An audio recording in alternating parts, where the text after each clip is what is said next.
Hello, happy Wednesday. I hope you are doing well.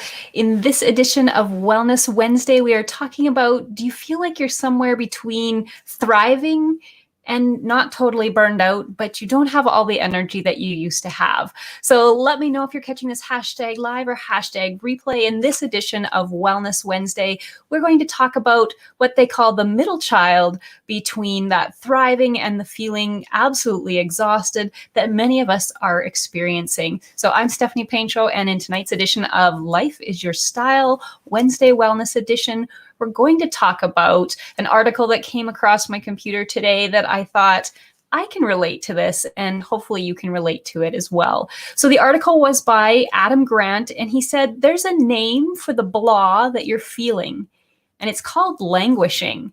So if you're feeling like you don't have all the energy that you used to have, and you're not completely burned out, and you're not depressed, but you just don't feel like yourself, you're not alone. There's a lot of us right now that are going through that. We're all going through that emotional long haul of 13 plus months, marching into almost 14 months of the pandemic.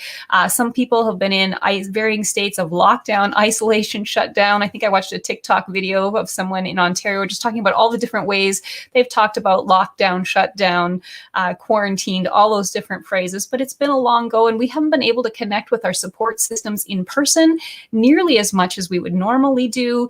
The positive is that we're heading into spring today in Saskatchewan. It was a beautiful day. I got to go for a walk outside, and that was absolutely amazing. So let me know how you're doing in the comments if you can relate to this. So it says that we've survived the anguish that came with the first sort of fear of the pandemic, that initial threat of everything. And we've gone through a whole year of that. So that anguish had subsided, and we've moved into the chronic condition of languish, is what Dr. Grant talks about.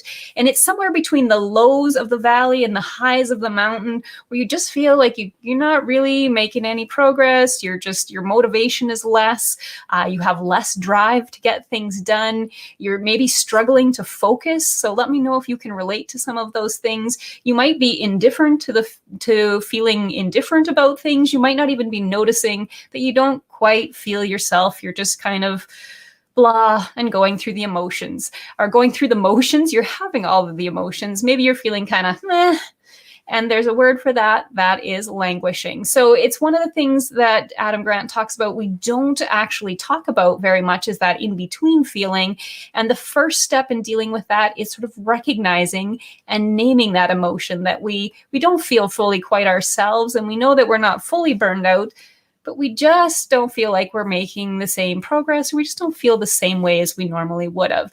So one of the ways that we can deal with that is get into a flow state. So remember a while back, we talked about Mihai Csikszentmihalyi, and he was the one that coined the term flow state. And we talked about when you get totally absorbed into a task, that you kind of, everything else fades into the background, and you just use all of your energy to focus on the task at hand. And you don't even realize how much time has passed by because you're just so engaged in what you're doing. And it's meaningful to you. So one of the first things you can do is find some of those activities that put you into a flow state that helps to get you re-energized. And one of the ways to do that is to find things that you enjoy. So you could give yourself some uninterrupted time. So if you enjoy painting, block schedule some time into your day where you could paint without interruptions. I said that's why some people stay up later at night during the pandemic, because the house gets quiet and there's some time to themselves where they can watch a show, they can connect to the characters in the show, they could read a book uninterrupted, maybe they could play a game on their phone, Words with Friends, or something to that effect. So give yourself some time to maybe turn off that phone, step away from the computer, and just have some time to, maybe it's to exercise, maybe it's to have a meaningful conversation with a friend over the phone so that you're safely socially distanced.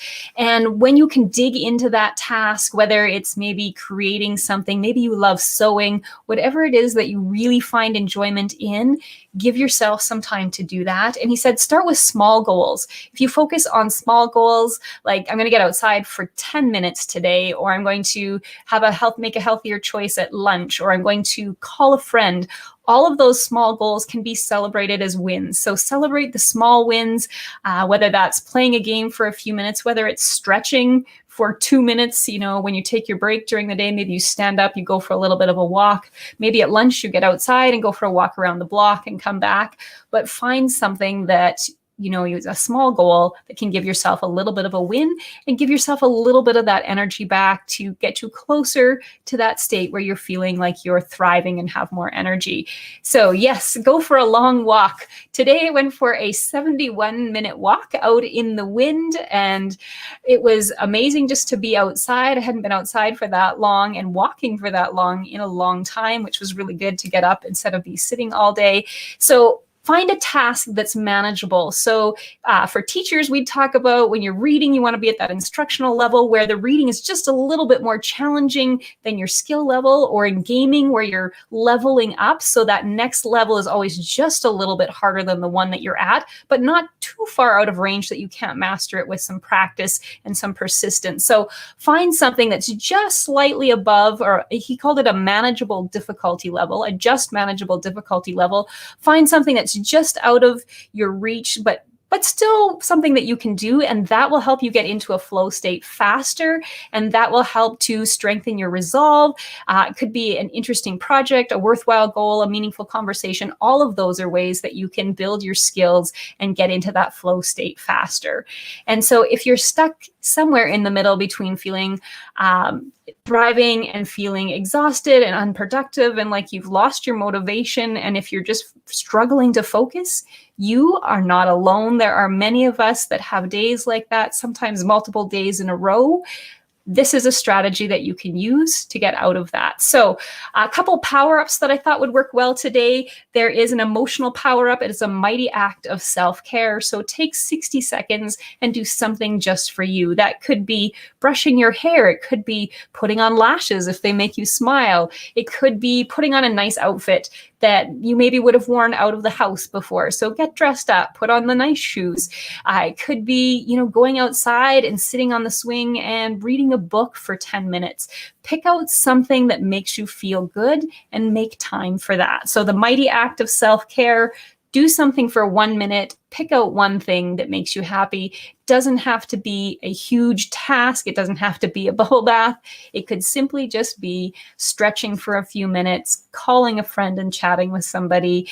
The other thing that you can do is called matching socks. So not literally, you don't have to actually do the laundry. You don't have to actually match up any socks here, but matching socks, it says in my favorite book for power-ups, Super Better, says, anytime you activate compassion and express care for another human by not noticing a commonality between the two of you, you can power up. So if you could match socks, so between yourself and a friend, find something that you have in common. If it's that you both love going for a walk, if it's that you love having a conversation together, if it's you both curled your hair today, or you put the same lashes on. So I know my friend and I often end up with the same lashes on the same day. So I think we're connected somehow in our lash choices, but just think about, what do you have in common? So if you're in the office, is it that you both like the same type of music, that you like to talk about sports teams, that you're just excited to be safely distanced near other people? Think about some of those things and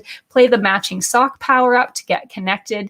And if you have any other ideas, let me know in the comments down below, because we could all use other strategies to connect and help get out of that languishing state. So I hope that your day, I hope that this video helps to move you closer towards thriving. I hope that you have a wonderful week ahead. The other strategy is, what's something that you're looking forward to? That is a very powerful strategy to think ahead in the next week or in the next few days. What's something that you're looking forward to?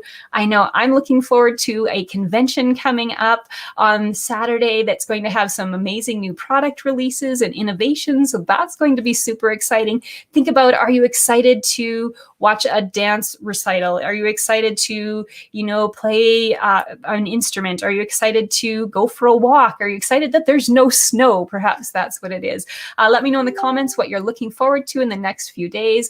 And if you have any questions about the article that I read today, shoot me a message and I'd be more than happy to share it with you, because right now I think we could all use some ways to get out of that in-between state and get back to feeling like we're thriving. And why do I ask you to send me a message? Because during COVID or anytime, it's really nice to actually have a really short conversation with somebody and just connect with you through Facebook Messenger to be able to say hi rather than just posting a link. So shoot me a message, let me know how you're doing, and I'll gladly send you the link to that article.